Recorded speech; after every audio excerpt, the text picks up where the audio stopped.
So, I saw The Flash! No, not another episode of the TV show. That's done and over, finally. No, I saw the film. Starring Ezra Miller. And Ezra Miller. Along with Sasha Calle, who was very lovely and a very pretty girl. Looked really great in the suit. It's too bad, I guess, she won't continue as Supergirl, but who knows, maybe she will. Probably in a slightly different version than what was depicted here, but anyway. And then, of course, Ben Affleck and Michael Keaton, and Michael Keaton being the draw all along of seeing him return to the Batman role, albeit in a very strange and time-warped way. There's no point in spoiling it because it's already been spoiled tons of times because just about every rumor you heard was true. Of course, there were a lot of reshoots, apparently even up to the last minute, almost. And cameos galore for a bit. There is word that there's, of course, a longer cut, and there always is, and there's more cameos involved in that. And that would be interesting to see if there's I don't know, deleted scenes or what have you, or maybe the full director's cut would be released on Max or something like that. That would be nice. But beyond that, the overall plot and stuff that had been spoiled it stays in place. That's pretty much what it is. All the draw, of course, was Michael Keaton, and then of course cameos and stuff like that. But the overall story, it's fine. It's not that bad of a film, in spite of Ezra, and Ezra does a good job. It's just, I don't know how else to put it. It's his take on the character and all that. That's been there since he was introduced in Zack Snyder's version of him. He cast him and all that. That's not the Barry Allen I'm familiar with in the comics and all that, not even close. But for how they set it up and for what he is, it's competent. It's interesting, too, in that he's playing a dual role where there's a younger version and an older version. And, of course, the older version has to be the more mature one, and immediately he's the one that's more responsible and stuff, while the younger one's an idiot. Even though they're both goofy and that sort of thing. I was concerned they're going to weigh heavy on the humor and think that that's the secret sauce to the Marvel success. Marvel made that mistake too, and they end up with crap like She-Hulk, which is, granted, the absolute worst. And then Thor: Love and Thunder, which derailed the movie. It might have been an okay film if it hadn't had all that crap in it, but they couldn't help themselves. They just, it was like an addiction to it or something. They just had to put a joke in every scene, Whereas this is handled more or less like a comedy, but it does have its serious moments, and it does take them seriously. There's a certain amount of silliness to it, and about how this take on Barry Allen is an oddball guy, and all of that, but it fits within it. And it's about as well executed as I suppose it could. There's weaknesses in it, and there's weakness in time travel overall, where they just sort of blend over things. But wait a minute, if you did this, wouldn't this happen? And that kind of thing. That's always going to come up about it.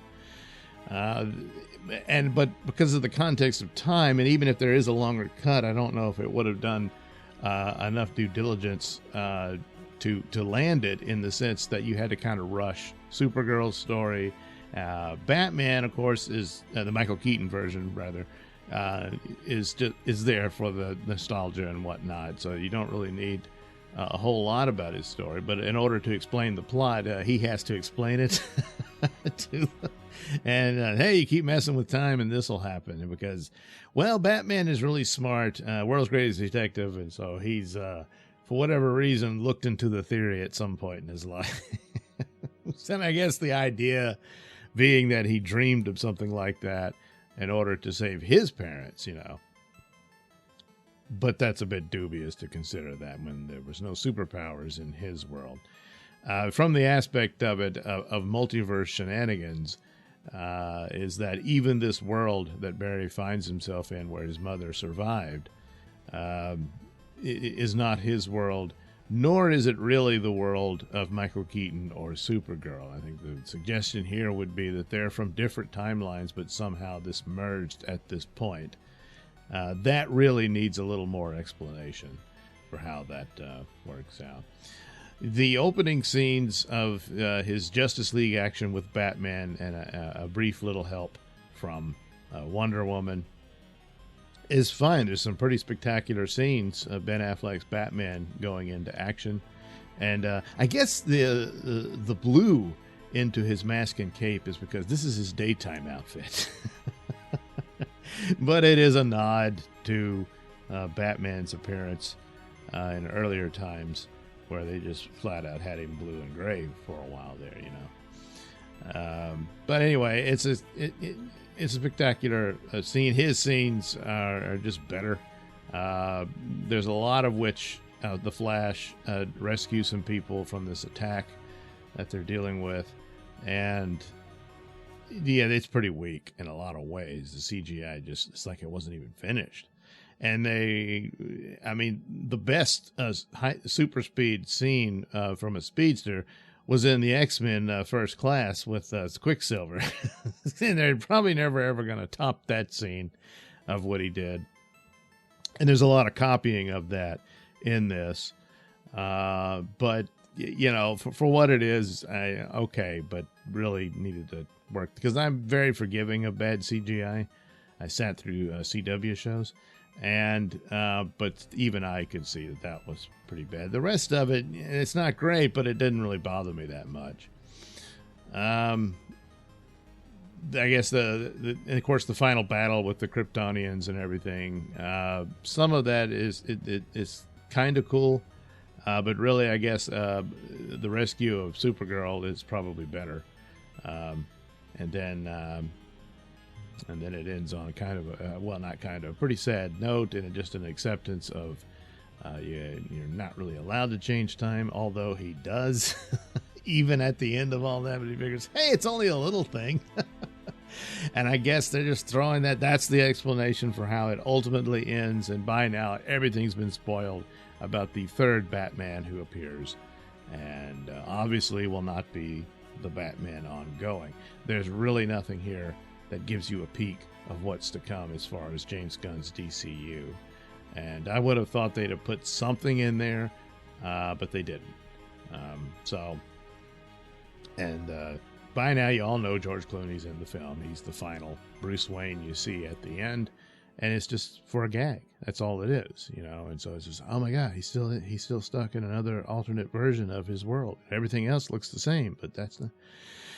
And then the discussion with Aquaman, and I don't know if they reshot it to fix it up or what have you, because that had always been in there, but originally they're talking about the Michael Keaton Batman, that he was supposed to be there. Saw the behind-the-scenes shot of that scene where Supergirl shows up and all of that, because that's where they were going to go, but they scrapped all of that. So instead they brought in George Clooney.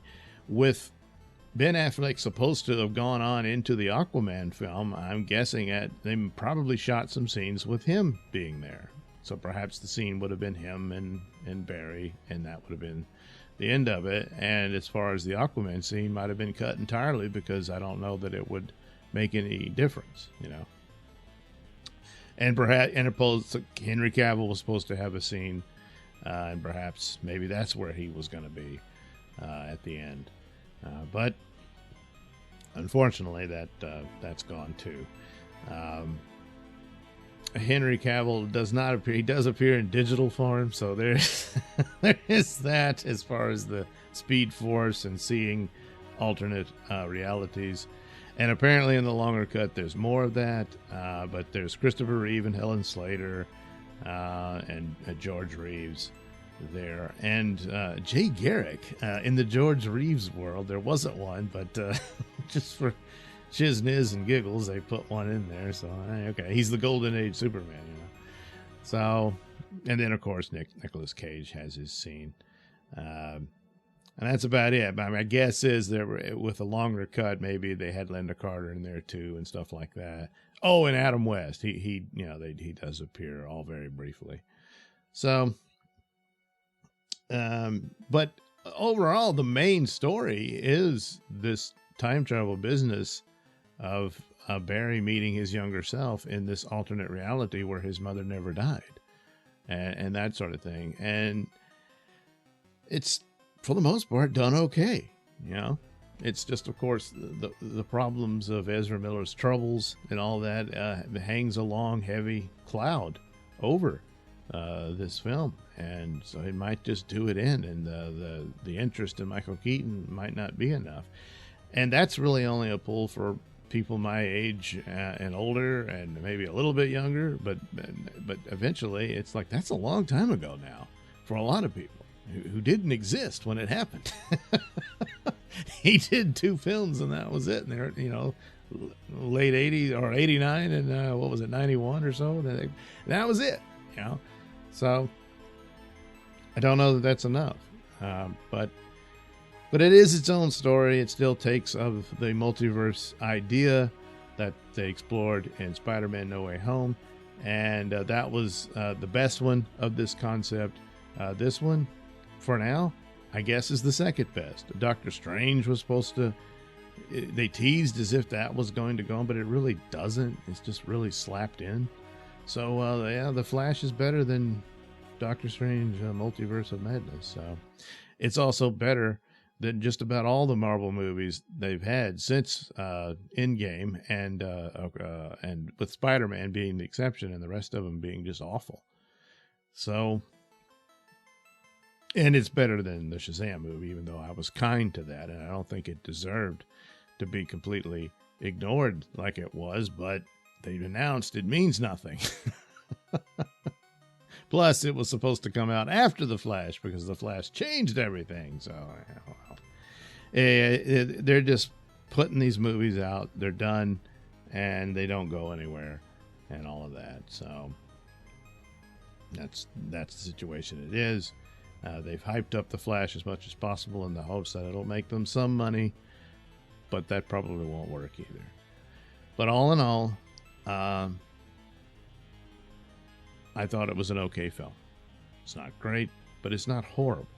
And Ezra doesn't ruin it. Amazing enough as that is. But that's the deal, objectively looking at it. And of course, wondering what might have been and all that. But, other than if there was a version that reestablished that cast, then that's the one I would have liked to have seen. But, that's not the case. As far as the one where they the DC Shiyu, or the DC whatever, the DCU, whatever they were shooting for. Yeah, I wasn't interested in that. Although I wouldn't mind seeing Sasha Calle as Supergirl again. And it's a shame that we don't get a movie between her and Henry Cavill Superman. That would have been cool. But, well, not going to happen. As for the Batgirl movie, I don't know. We'll never get to see it. So, yeah. So anyway, I had fun with it for what it was. And I guess that's about as good as it's going to get for The Flash. As for Ezra, well, yeah, that's another whole other problem that unfortunately will drag this down, and that's just the way it is.